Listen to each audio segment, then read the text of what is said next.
দেখেন আজকে আমি আপনাদেরকে কি দেখাবো। এই যে দেখেন, কেউ বলে ছোলার ডাইল, কেউ বলে চানার ডাইল, আমরা বলি চানার ডাইল। ও করে পুরা দোকানের ভাবে রান্না করছি। আপনারা দেখেন, এইভাবে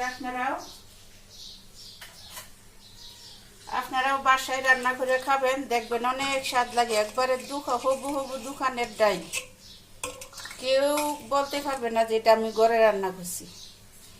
আমি পুরা ভিডিও আপনাদেরকে দেখাইলাম, ওইলে আমার মোবাইলে সাপোর্ট খায় না, ও কারণে আমি দেখাইতাম পারি না পুরা ভিডিও। আর রান্না করছি বেগুন